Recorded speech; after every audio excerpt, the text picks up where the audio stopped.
influencers identified by most Filipinos in a new survey as the main spreaders of false information in the country. An overwhelming majority also agree fake news is a problem that should be addressed in the Philippines.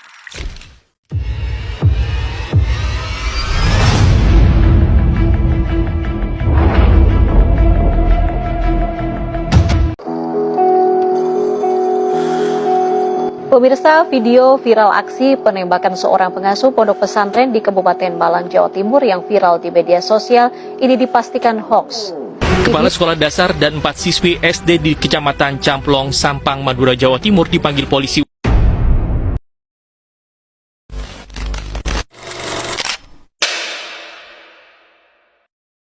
Hai teman-teman, selamat datang lagi di channel ini bareng aku, Inka Kristiana. Di sini kita ngobrolin hal-hal penting. Nah, hari ini topiknya nggak jauh-jauh dari yang sering kita temuin, tapi dengan cara santai dan gampang dipahami. Yaps, hoaks dan disinformasi, mulai dari yang lucu-lucu sampai yang bikin heboh satu keluarga. Tapi kenapa ya berita bohong kayak gini bisa menyebar begitu cepat? Kok bisa bikin orang percaya mentah-mentah? Dan gimana caranya supaya kita nggak gampang ketipu? Tenang, semua bakal kita bahas bareng-bareng di video ini. Yuk, kita mulai. Apa itu disinformasi dan hoax? Oke, sekarang kita bahas dulu. Sebenarnya apa sih disinformasi dan hoax itu? Disinformasi itu informasi yang salah, tapi sengaja dibuat-buat menipu atau mempengaruhi orang lain.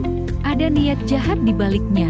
Sedangkan misinformasi itu juga salah, tapi biasanya disebarin karena orangnya nggak tahu kalau itu salah. Nah, dua-duanya bisa disebut hoax.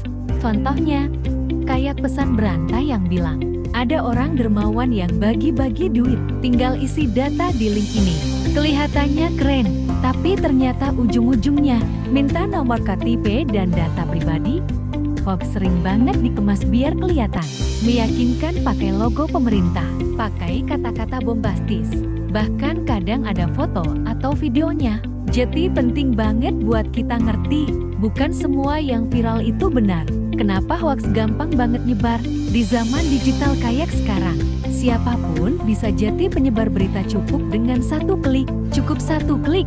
Apalagi media sosial dan aplikasi chatting, itu kayak jalan tol buat informasi. Tapi sayangnya, algoritma media itu suka banget nunjukin konten yang bikin kita emosi, yang bikin marah, takut, penasaran, semua diprioritaskan. Nah, hoax sering banget main di situ. Misalnya kayak terbongkar fakta mengejutkan soal minuman yang kita minum tiap hari. Kita klik karena penasaran. Baru baca setengah, udah di-share ke grup keluarga. Padahal, belum tentu benar. Jadi bukan cuma teknologinya yang cepat, manusianya juga sering buru-buru. Dampak nyata dari hoax, banyak yang mikir, hoax doang, paling juga nggak ngaruh. Tapi dampaknya bisa besar banget. Contoh nyata, hoax soal vaksin waktu pandemi. Banyak yang percaya kalau vaksin bisa bikin mandul atau isinya chip buat ngontrol pikiran. Hasilnya, banyak yang nolak divaksin. Penularan makin tinggi. Ada juga hoax soal politik yang bikin masyarakat saling serang. Bahkan hoax soal lowongan kerja palsu, bikin orang kehilangan uang dan data pribadi. Lebih parah lagi, ada hoax pengobatan yang bikin orang menunda berobat ke dokter dan malah memperparah kondisi. Hoax itu bukan cuma gangguan kecil, tapi bisa jadi ancaman nyata. Studi kasus nyata, kita ambil contoh yang pernah viral pas pandemi. Sempat beredar info kalau vaksin COVID-19 mengandung microchip. Bahkan katanya, chip itu bisa ngontrol pikiran kita lewat 5G. Banyak yang percaya, dan akhirnya nolak divaksin. Padahal itu cuma teori konspirasi, tanpa bukti ilmiah. Contoh lain, pas pemilu, ada video yang nunjukin salah satu calon presiden ngomong hal kontroversial. Tapi setelah dicek, ternyata itu video hasil editan, deepfake, suaranya diubah, wajahnya tetap dan kelihatannya meyakinkan banget. Untungnya, ada tim cek fakta yang bisa ngebongkar manipulasi ini. Tapi bayangin kalau hoax kayak gitu menyebar terus. Bisa kacau, kan? Gimana caranya kita bisa melawan hoax? Sekarang yang paling penting, gimana caranya supaya kita nggak ikut-ikutan nyebar hoax? Pertama, selalu cek sumbernya. Jangan percaya info dari akun anonim atau dari grup yang isinya cuma pesan berantai. Kedua, baca sampai selesai. Jangan cuma judul. Judul hoax itu biasanya sengaja dibuat sensasional biar kita langsung klik dan share. Ketiga, tanyakan logikanya. Masuk akal nggak? Ada bukti? Ada kutipan dari ahli? Kalau nggak ada semua, ya bisa dipastikan itu patut dicurigai. Keempat, pakai situs cek fakta. Misalnya turnbackhoax.id, cekfakta.com, atau portal berita kredibel. Kelima, edukasi orang sekitar kita. Kalau orang tua atau teman kita nyebar info aneh, jangan dimarahin. Cukup bilang pelan-pelan, "Bu, kayaknya ini perlu dicek dulu deh. Bisa aja hoax." Jangan gampang percaya dan jangan gampang sebar. Verifikasi dulu, baru percaya. Keenam, pahami cara kerja algoritma media sosial. Platform seperti Instagram, TikTok, atau ke-10 dulu Twitter sering menampilkan konten yang menarik perhatian, bukan yang paling benar. Jadi, kalau kita sering nonton atau like video yang sensasional, kita malah akan dikasih lebih banyak konten sejenis termasuk hoax. Solusinya, mulai biasakan follow akun-akun yang kredibel dan jangan terlalu sering berinteraksi dengan konten provokatif. Ketujuh, perkuat literasi digital. Baca dan sebarin artikel dari media yang punya standar tinggi dan jelas identitas redaksinya. Kalau perlu, bantu dengan langganan atau berdonasi karena jurnalisme yang bagus butuh dukungan. Kesembilan, ikut komunitas anti-hoax. Misalnya, tahu bedanya opini dan fakta, bisa mengidentifikasi sumber yang bias, dan bisa mengenali ciri-ciri manipulasi digital seperti deepfake atau clickbait. Literasi digital itu bukan cuma soal bisa pakai EI atau buka internet, tapi juga soal kemampuan memilah informasi. Banyak kok pelatihan online gratis soal ini, bisa mulai dari sekarang. Kedelapan, dukung jurnalisme yang bertanggung jawab. Jangan remehkan peran media. Jurnalis yang bekerja secara profesional ikut jadi garda terdepan dalam melawan hoaks. Sekarang banyak komunitas, baik online maupun offline, yang aktif memerangi hoaks. Kita bisa belajar bareng, saling berbagi tips, bahkan ikut jadi relawan cek fakta. Dengan bergabung, kita jadi lebih siap dan lebih percaya diri menghadapi banjir informasi. Dan yang terakhir, ke-10, jangan reaktif. Kadang hoax sengaja dirancang buat bikin kita marah, takut, atau terharu supaya langsung kita sebarin tanpa mikir panjang. Kalau nemu info yang bikin emosi, jeda dulu, tarik napas, baca pelan-pelan. Kalau setelah tenang ternyata infonya mencurigakan, lebih baik jangan dilanjutkan. Kesadaran untuk menghadapi hoax dan disinformasi sebenarnya bukan cuma soal tahu langkah-langkah yang harus dilakukan, tapi soal membentuk kebiasaan dan cara berpikir yang baru. 10 langkah yang tadi dibahas bukan sekadar daftar yang bisa dicentang satu persatu. Mereka adalah bagian dari perubahan pola pikir dari pasif jadi aktif, dari sekadar konsumen informasi menjadi penyaring yang sadar dan bertanggung jawab. Yang sering dilupakan adalah bahwa hoaks menyebar bukan hanya karena ada yang menciptakannya, tetapi juga karena kita sendiri ikut memperkuat penyebarannya kadang tanpa sadar.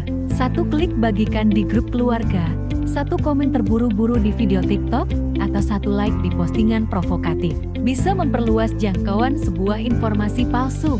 Disinilah pentingnya kesadaran kolektif. Kita tidak sedang melawan hoaks sendirian.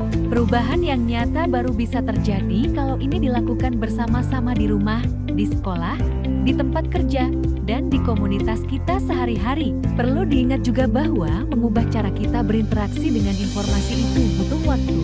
Nggak apa-apa kalau masih merasa ragu atau kadang masih terjebak. Yang penting, ada kemauan untuk terus belajar dan memperbaiki. Kita semua pernah salah. Yang penting bukan siapa yang paling benar, tapi siapa yang bersedia berkembang. Melatih diri untuk bertanya sebelum percaya, untuk membaca sampai tuntas sebelum menyimpulkan, dan untuk menahan diri sebelum menyebarkan, itu semua adalah langkah kecil yang kalau dilakukan terus-menerus bisa berdampak besar. Dan jangan lupa, hoax bukan cuma sekadar salah informasi. Dampaknya bisa sangat serius. Ia bisa memecah belah masyarakat, menyulut konflik, menurunkan kepercayaan publik terhadap institusi, bahkan membahayakan nyawa seperti yang kita lihat saat pandemi. Ketika hoax soal obat palsu atau teori konspirasi soal vaksin menyebar begitu masif, melawan hoax berarti menjaga akal sehat bersama. Ini soal tanggung jawab sosial. Kita bisa mulai dari hal-hal sederhana. Edukasi orang-orang terdekat, bantu klarifikasi informasi yang menyesatkan di grup WhatsApp, bagikan artikel dari sumber terpercaya, dan terus belajar. Semakin sering kita melakukan ini, semakin kuat ekosistem informasi yang sehat bisa terbentuk. Dan semakin banyak orang yang ikut bergerak, semakin kecil ruang bagi hoax untuk bertahan. Pada akhirnya, kita semua punya pilihan, mau ikut memperpanjang rantai disinformasi, atau jadi bagian dari solusinya. Mungkin kita merasa, satu like atau share saja nggak akan berdampak besar. Tapi justru disitulah letak bahayanya. Disinformasi tumbuh subur karena setiap orang merasa aksinya kecil dan tak berarti. Padahal, algoritma media sosial tidak peduli siapa kita, yang mereka lihat adalah perilaku kita. Ketika ribuan orang melakukan hal kecil yang sama, dampaknya bisa sangat besar. Opini publik bisa bergeser, persepsi bisa dibentuk, bahkan realitas bisa dipelintir. Di sisi lain, berita benar yang jernih, tenang, dan berbasis fakta sering kalah bersaing karena tidak seheboh hoax. Itulah mengapa dibutuhkan upaya sadar dari kita untuk ikut mengangkat berita yang berkualitas. Sesederhana membagikan artikel dari media terpercaya atau memberikan komentar bernada rasional di tengah keramaian yang gaduh pun sudah berarti. Perubahan tidak akan datang dari teknologi semata. Mesin pencari bisa membantu, algoritma bisa diatur, tapi pada akhirnya yang menentukan adalah manusianya, kita semua. Literasi digital bukan cuma tanggung jawab pelajar, guru, atau pemerintah. Ini tanggung jawab setiap orang yang hidup dan bersuara di dunia digital. Termasuk kamu, termasuk saya. Kita perlu membangun budaya informasi yang baru yang tidak buru-buru percaya, tapi juga tidak sinis, yang terbuka pada perbedaan pendapat, tapi tetap tegas melawan kebohongan. Dunia maya sudah menjadi bagian nyata dari kehidupan. Kalau kita ingin hidup dalam masyarakat yang sehat, maka ruang digitalnya pun harus dijaga. Ini bukan perjuangan yang selesai dalam sehari, tapi setiap langkah, sekecil apapun, punya arti. Setiap kali kita memilih untuk tidak menyebarkan hoaks, kita sedang menjaga orang lain dari kebingungan. Setiap kali kita mengoreksi informasi yang salah, kita sedang memperkuat pagar nalar kolektif. Dan mungkin, suatu hari nanti, ketika anak-anak kita tumbuh dan belajar berselancar di internet, mereka akan menapaki jejak yang lebih bersih, lebih jernih karena hari ini, kita memutuskan untuk peduli. Hoax mungkin kelihatan lucu atau sepele, tapi efeknya bisa besar banget. Yuk, jadi generasi yang cerdas, kritis, dan gak gampang dibodohi. Kalau kamu merasa video ini bermanfaat, jangan lupa like, share ke teman-teman kamu, dan subscribe buat konten edukatif lainnya. Aku Inka Kristiana, pamit dulu. Sampai ketemu di video selanjutnya. Stay safe and stay smart.